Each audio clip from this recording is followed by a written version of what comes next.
And it is my pleasure today to introduce today's presenter and my good friend, John Grubbs.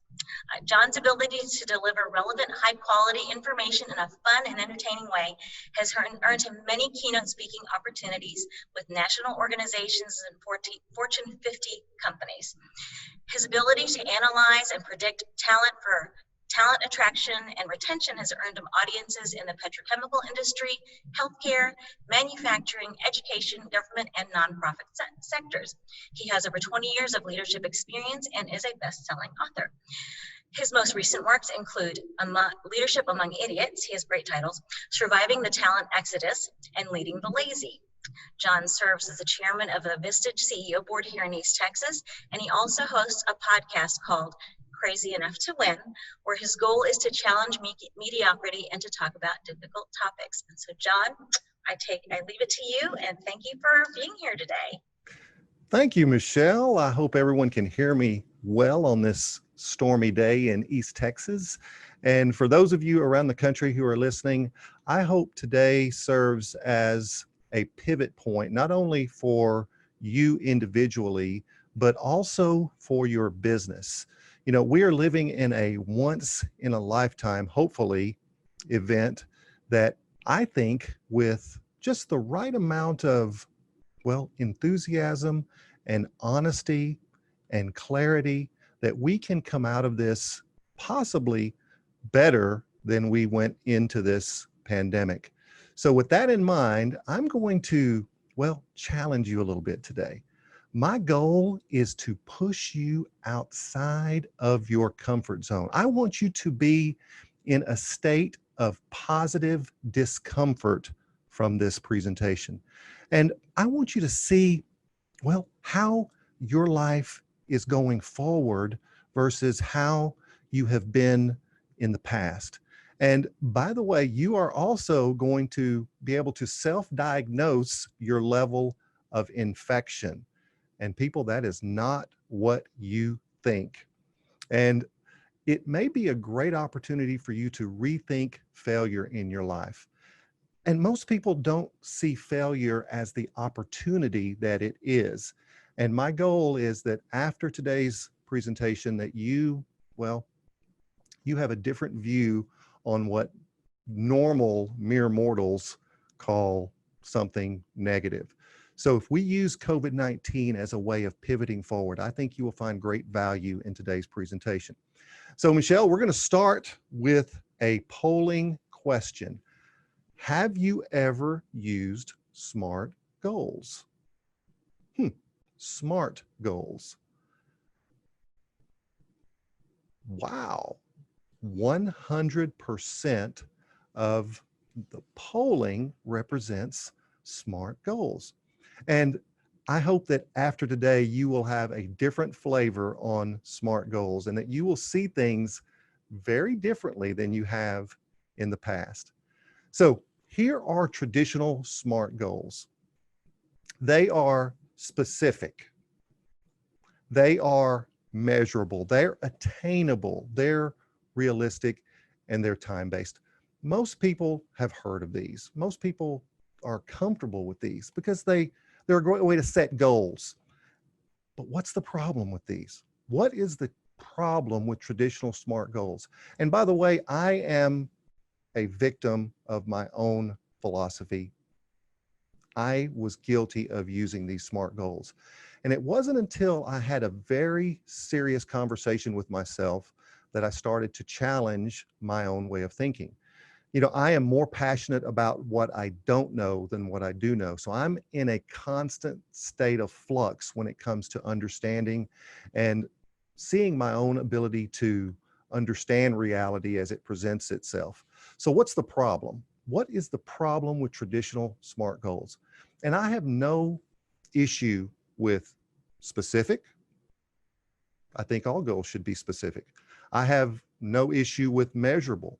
I think we should be able to measure our success and quantify the work that we're doing.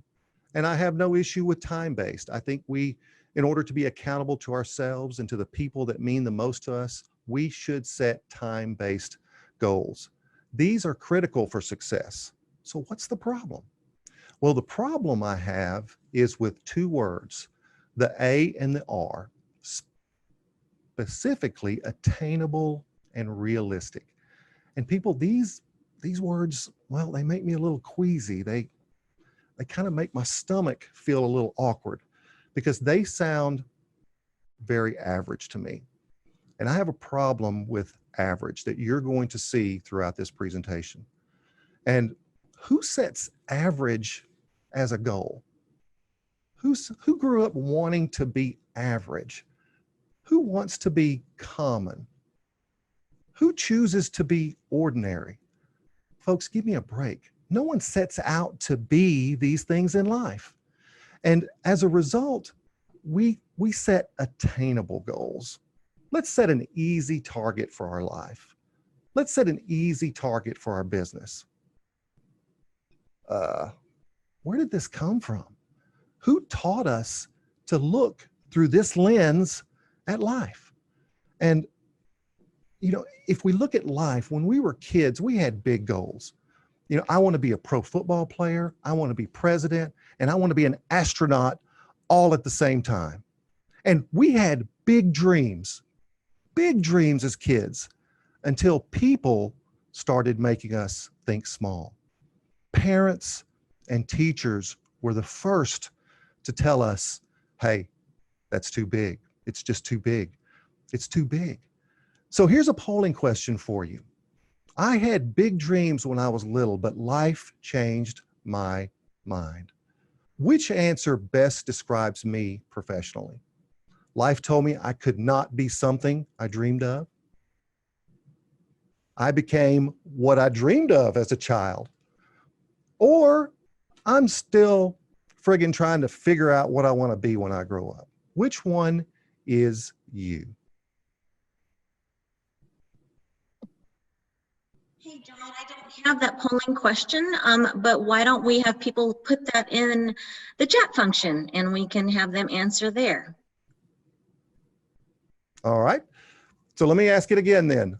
I had big dreams when I was little, but life changed my mind. Which answer best describes me professionally? Life told me I could not be something I dreamed of as a child.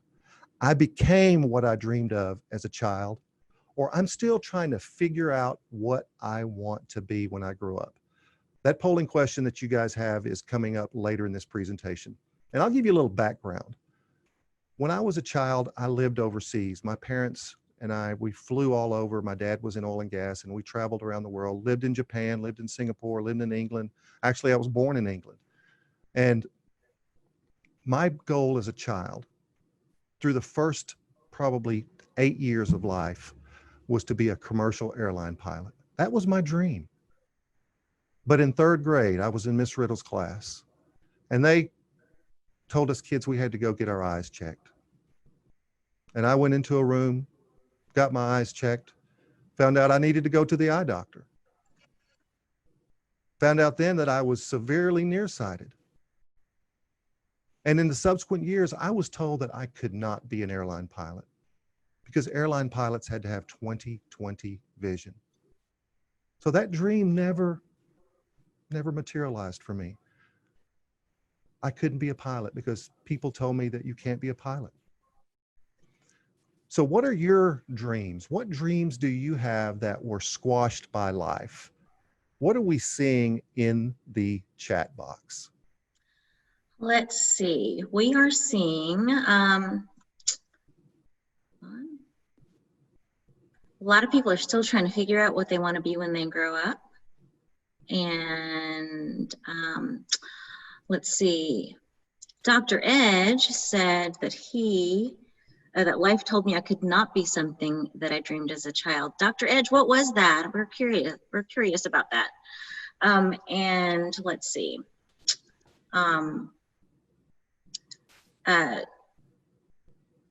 Suzanne said, I grew up hearing that you can be or do anything you chose to be, which is kind of how I grew up, fortunately. All right, well, let's move on. So Dr. Edge said he wanted to be an NFL quarterback. Ah. Not too late. QB Mark. QB Martin. That's right. So let's talk about that a little bit, because I think it's important. No parent wanted their children to be mediocre. But you think about what life started telling us when we were in school. And people told us to stay small. Small is safe, because they didn't want us to be hurt or disappointed. And if we set small goals, we are able to achieve what life gives us, not what we take from life. And there are people in our lives who love us dearly, but they are sometimes unintentional barriers to us going big. You know, many people that care deeply about me told me not to quit my good job to start my own business. They told me, you've got a great job. Why would you leave that amazing job? Why would you quit doing something that's so amazing? But I had to. I remember it was like, I was sitting on my lawnmower, mowing my front yard, and I had risen to a pretty high level in this business. And I was one promotion away from vice president. And I remember sitting on my lawnmower, and it hit me all of a sudden that if I take this next promotion, I will never leave this company. And everybody around me said, stay there. But I went against the grain. And I started my own business 18 years ago in November. So how do we know?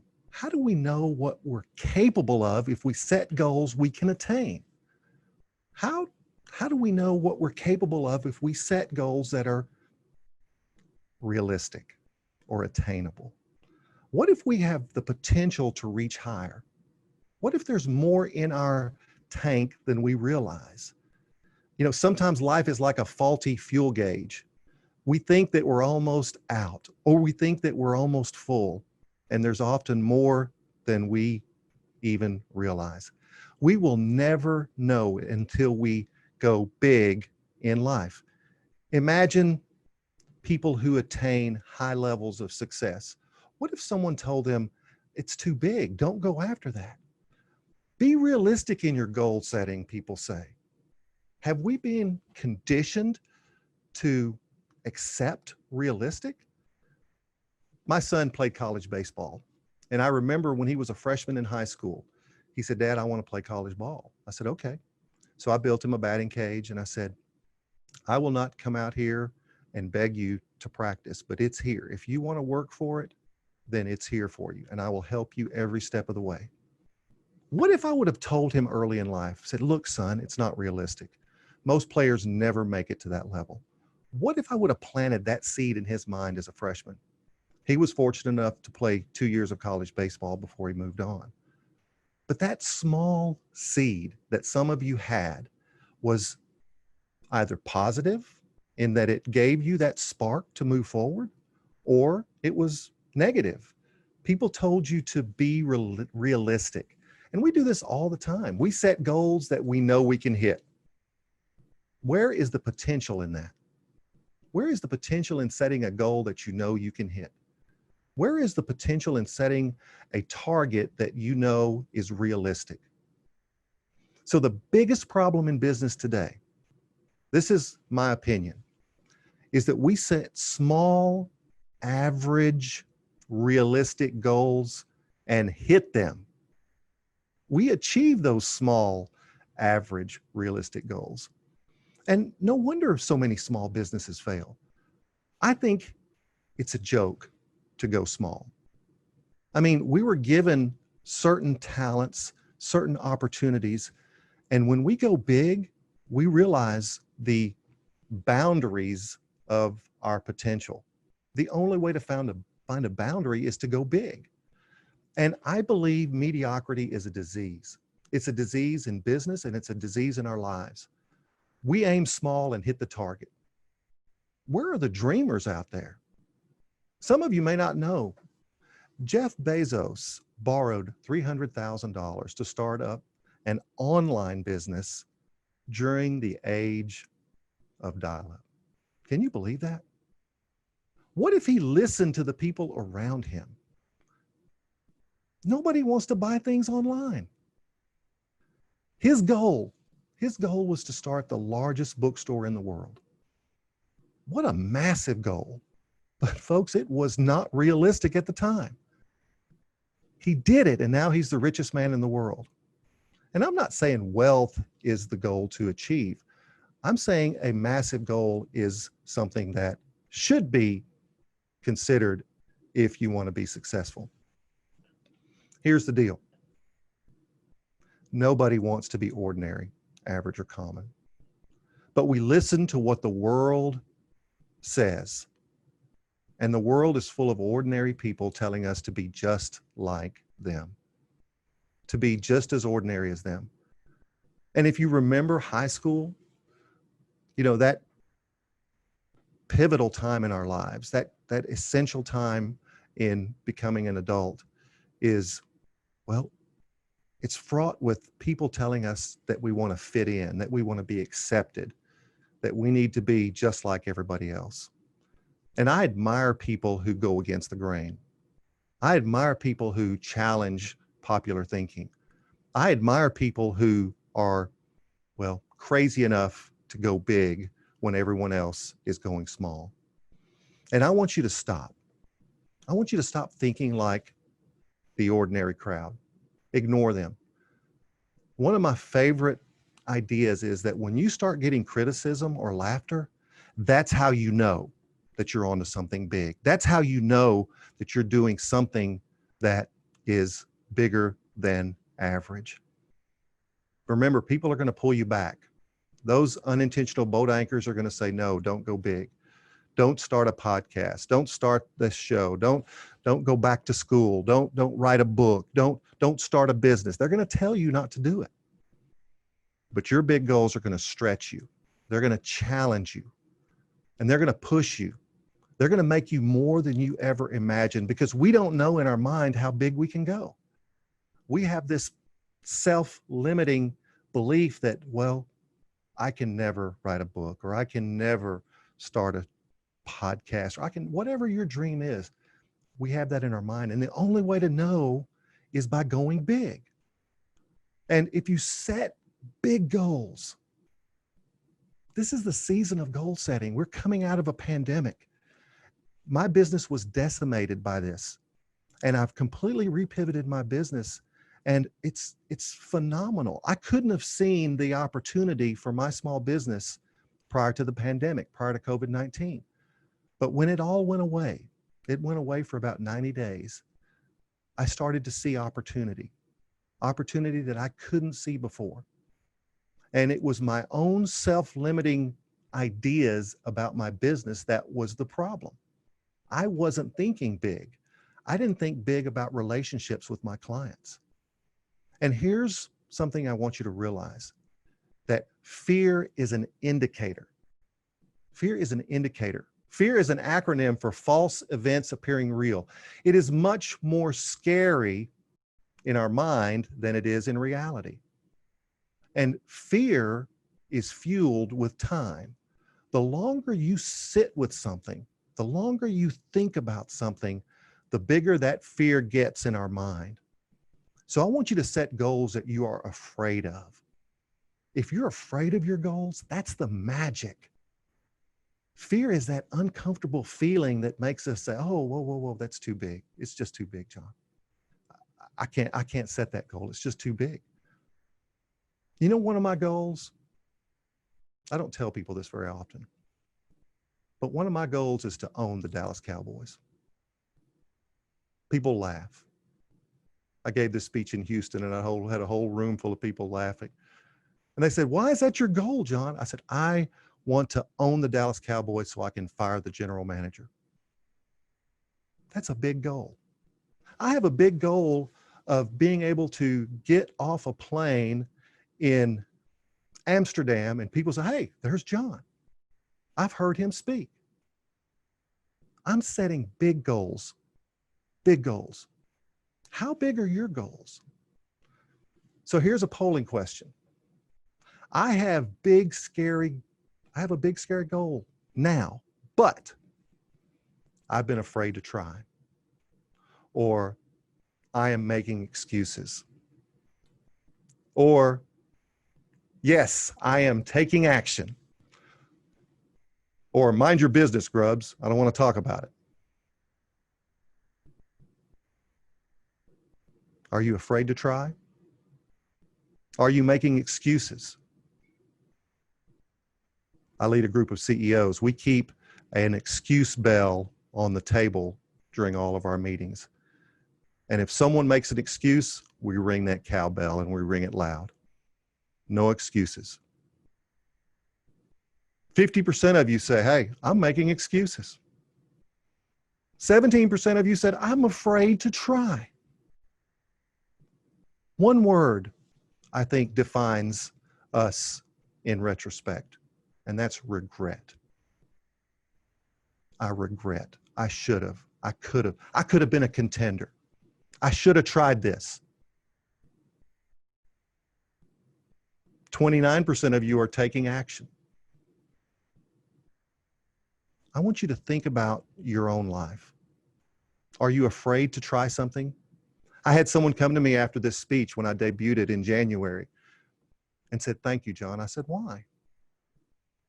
You inspired me to start my own business. I've been making excuses for years.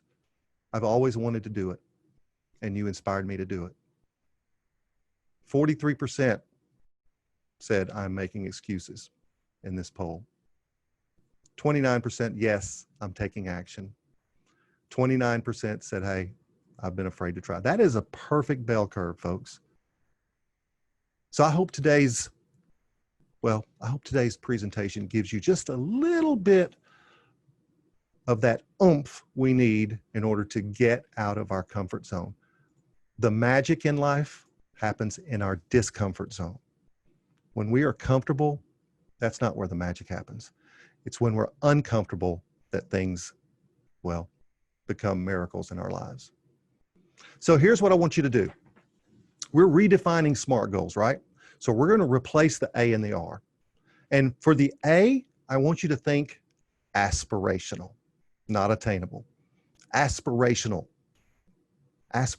goals as opposed to attainable goals. And here's some synonyms to give you a little bit of the flavor of why I chose this word. Synonyms for aspirational are ambitious. I'm going to set ambitious goals. I'm going to set passionate goals. I'm going to set wishful goals. Don't these sound much better than attainable? I'm going to be ambitious about my goals. I'm going to have so much passion for my business that people are going to be infected with that emotion. And then the R. Let's replace realistic with radical goals. Synonyms for radical goals are profound, essential, and my favorite of all, uncompromising. I want you to be uncompromising about your goals.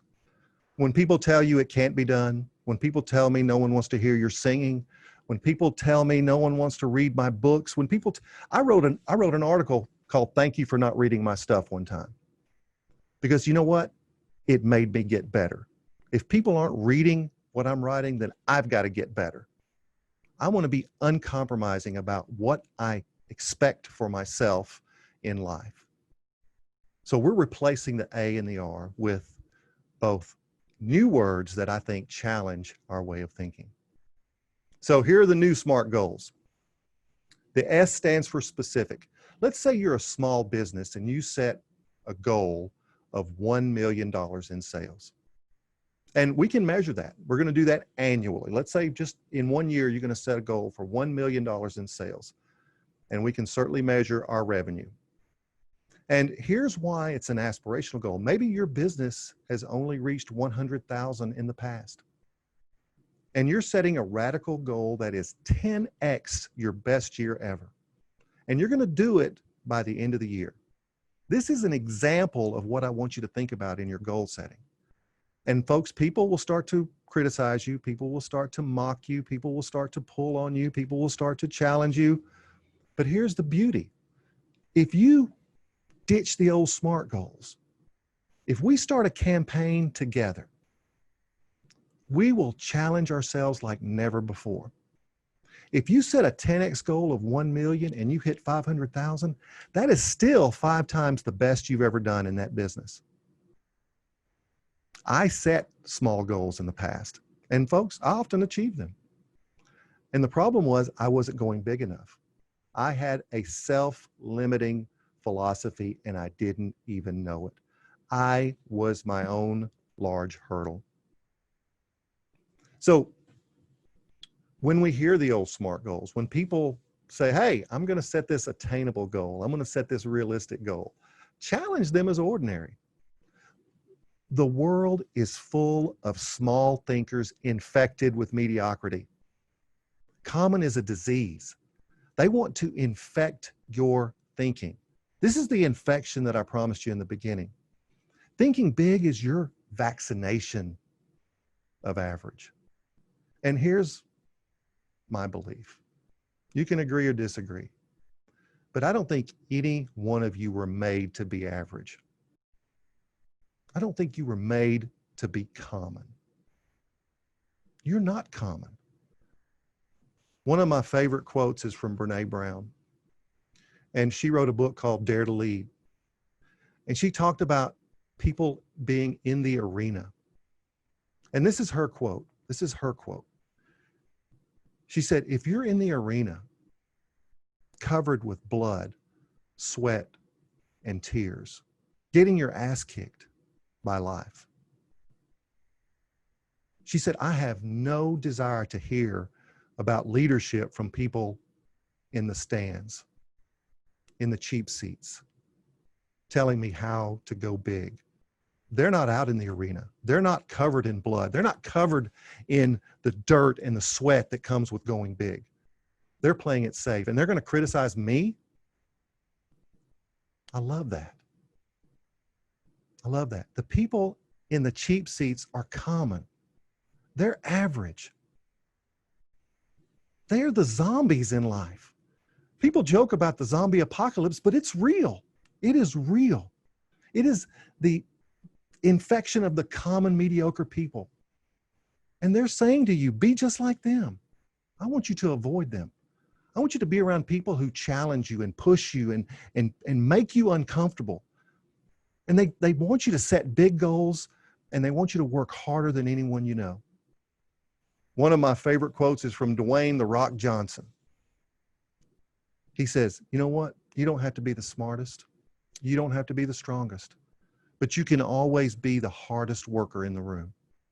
That's something I share with my boys on a regular basis. You can always be the hardest worker.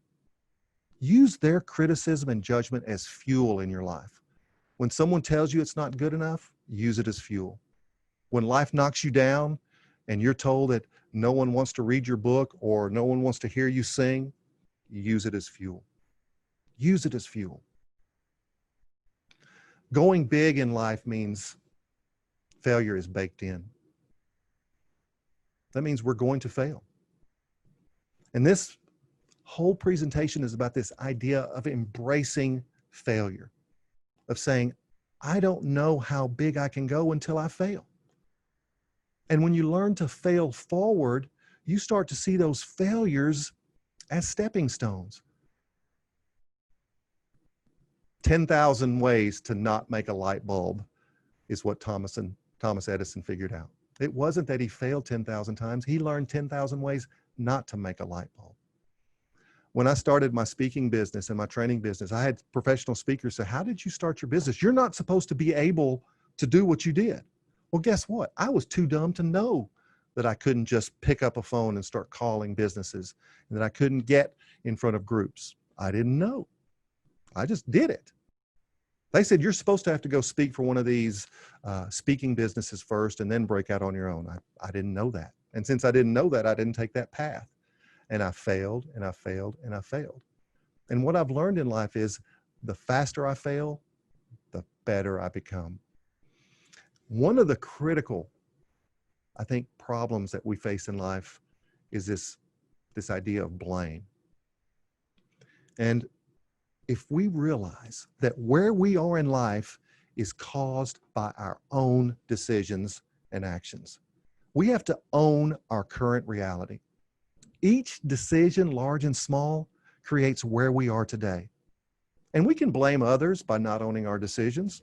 It's easy. But blaming others doesn't help one bit. And by the way, it becomes the excuse and we get stuck. Freedom from blame is the most powerful reality in life. We are 100% accountable for where we are. We can blame society. We can blame the pandemic. There's a lot of pandemic blaming going on right now. Oh, COVID-19. I had a great business going, but COVID-19 got me. What are you going to do with that? What can you do with that? Freedom from blame is the most powerful reality. It's time to move forward. It's time to redirect. It's time to pivot. Whatever it is, it's time. Because blaming the pandemic, blaming society, blaming our poor childhood, blaming our parents, blaming our neighbors, blaming our country, none of that works. It's about self-ownership. It's about self-accountability. When we blame others, we become crippled.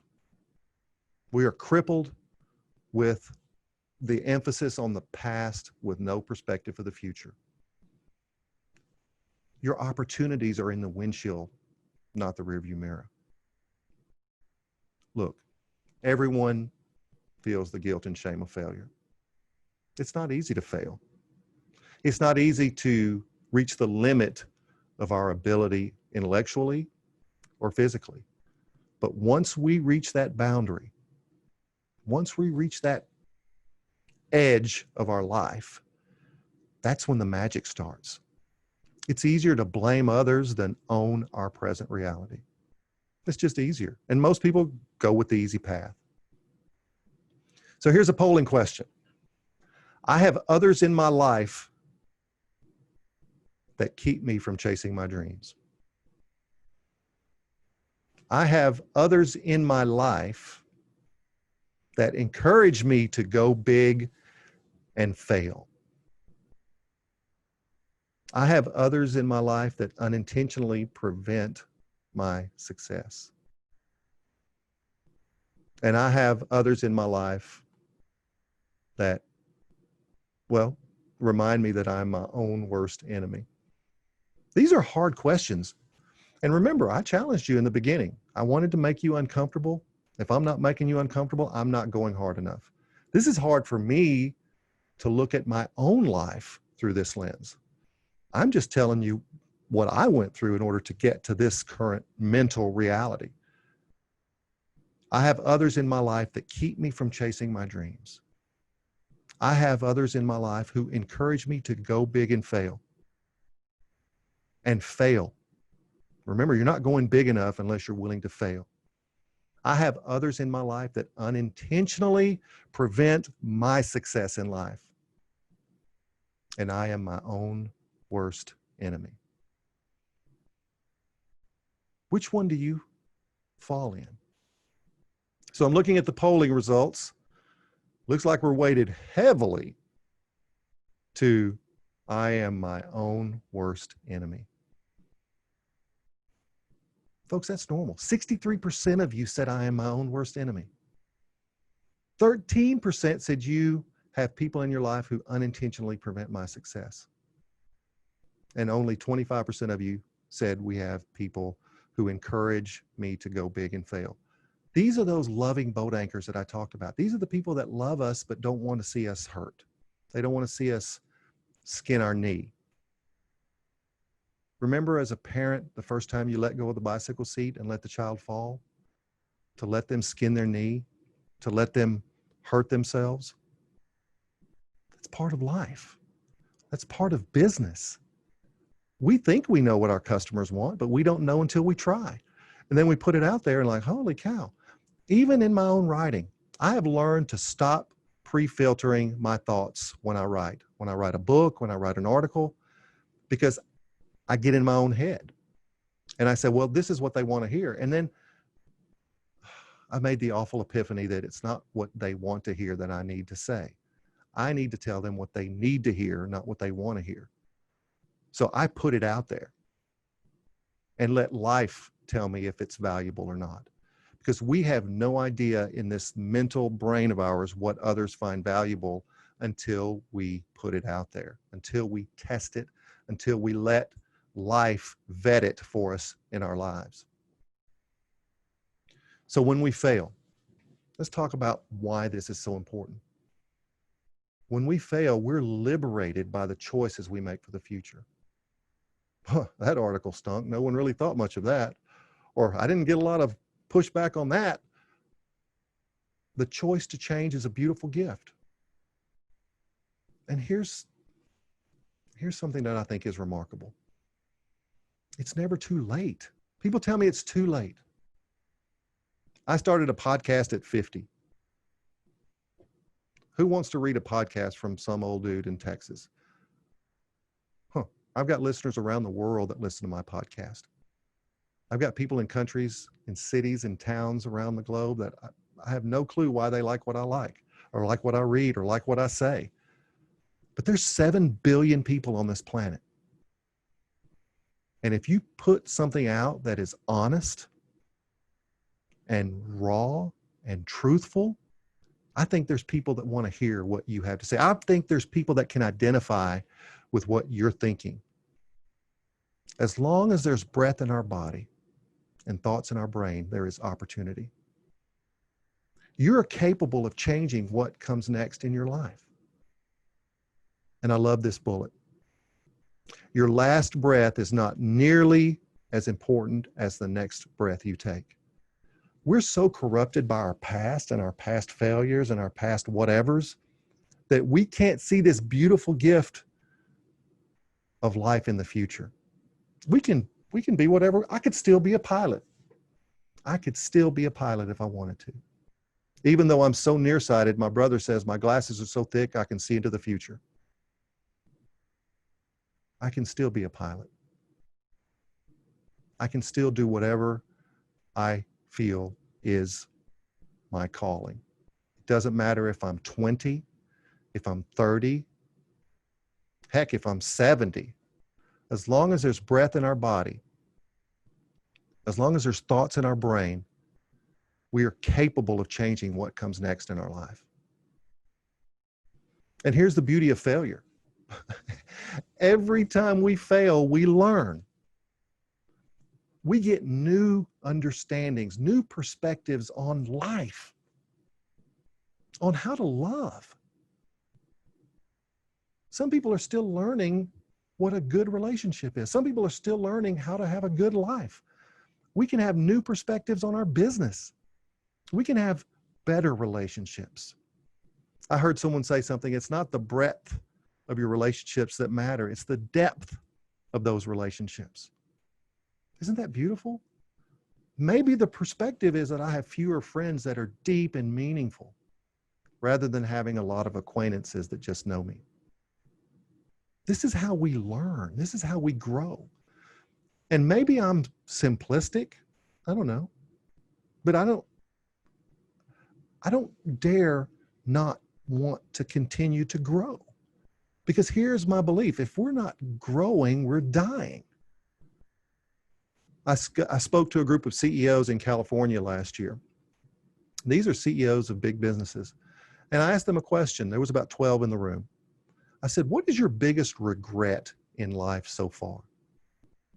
About half of them, I was shocked. About half of them said, my biggest regret in life so far is staying in the wrong job too long during my career. Staying in a place where I wasn't challenged, where I wasn't being pushed, where I wasn't growing. It's impossible for some of you not to be in that very same position right now. You've tapped out your potential. You've grown all you can grow where you are. You're the big fish in the little pond, and you're too afraid to find the big pond. Because guess what? It's scary. It's scary in the big pond. There's bigger fish. Oh, by the way, I won't be the big fish anymore if I'm in the big pond. You see, we play things safe. We play things easy. That's what life has taught us. And I'm wanting you to go against the grain. I want you to push yourself, challenge yourself. We can learn to love history. We can learn to love our failure. And if you look back, don't you Don't you appreciate every failure you've had in the past? And the beauty of failure is that it creates a life wake. And in that life wake, it's when you get made. It can't make you until it breaks you. When you fail, something strange happens. You begin to define or redefine your life's priorities. Most people don't know this. I had a devastating diagnosis of melanoma skin cancer in 2016.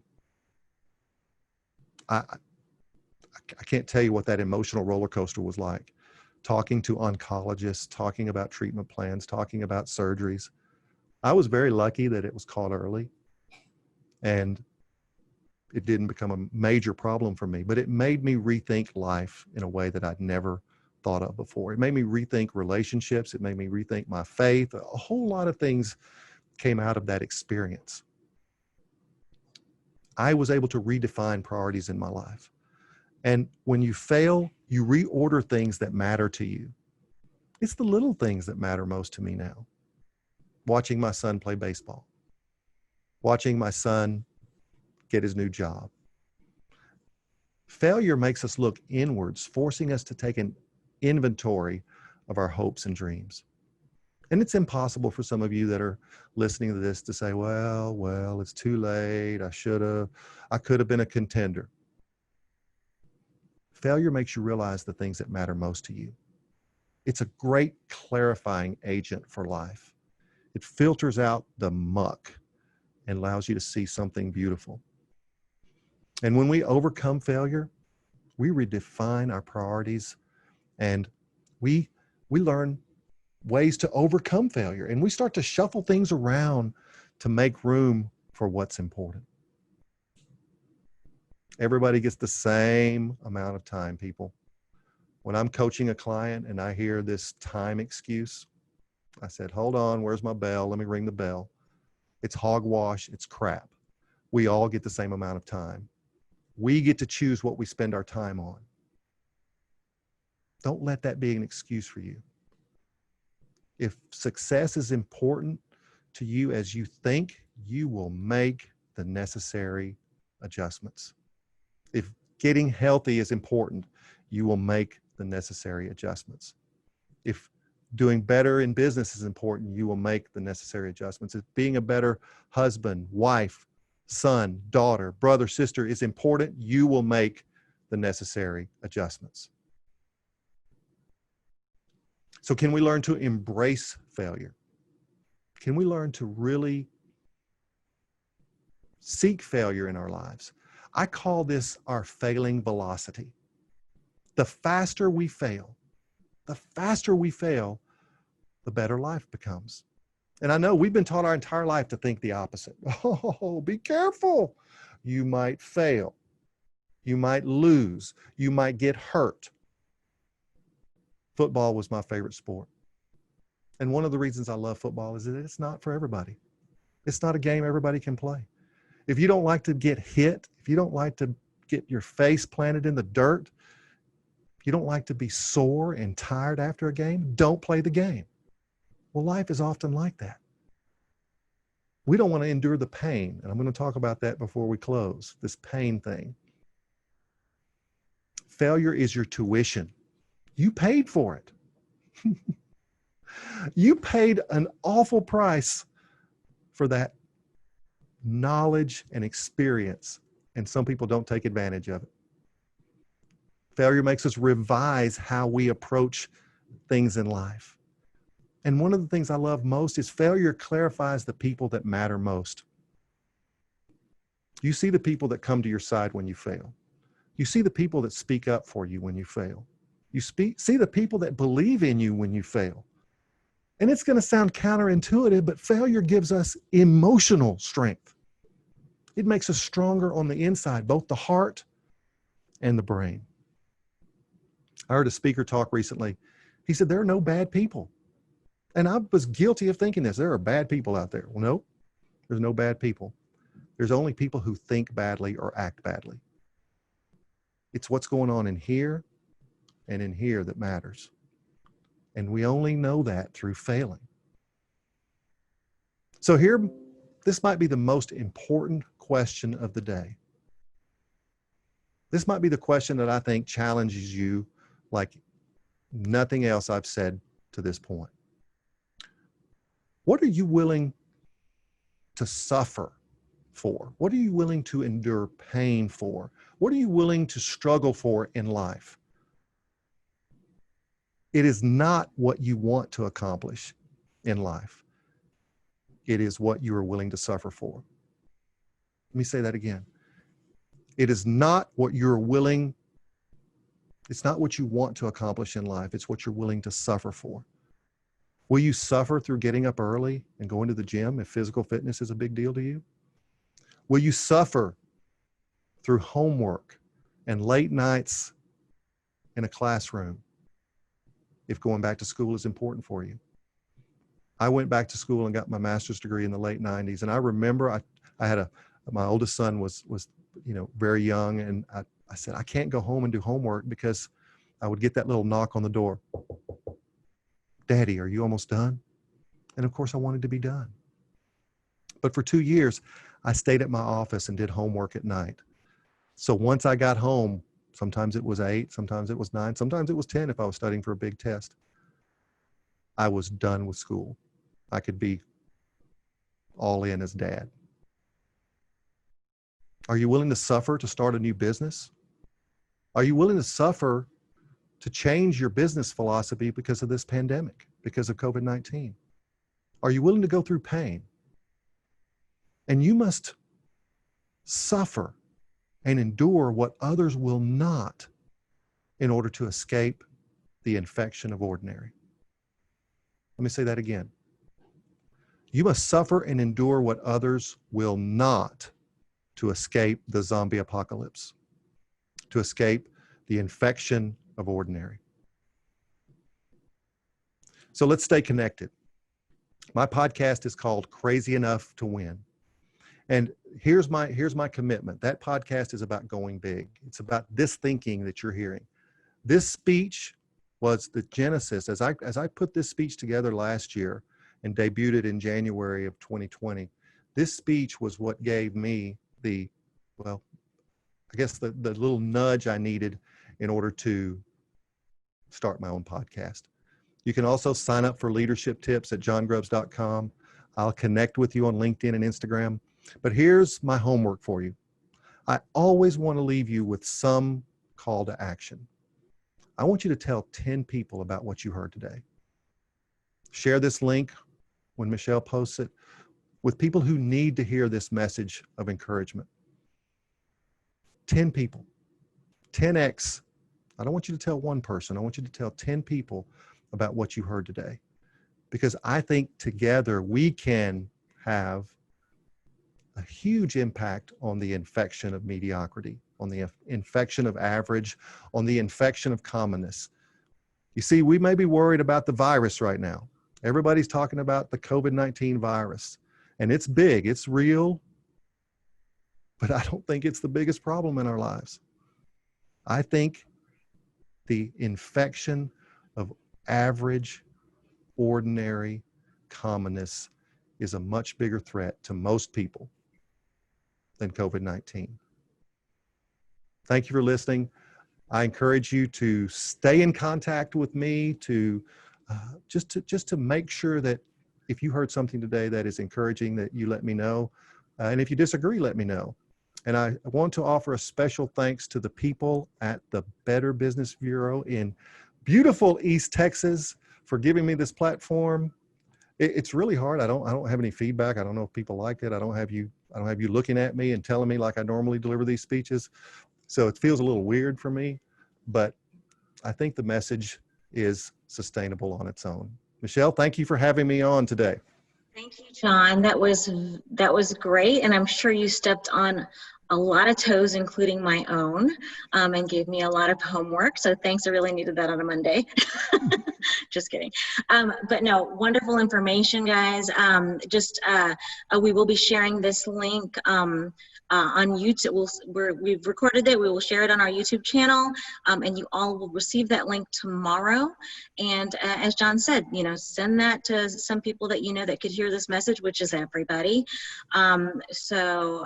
Hopefully you got some good takeaways from this. I know that I did.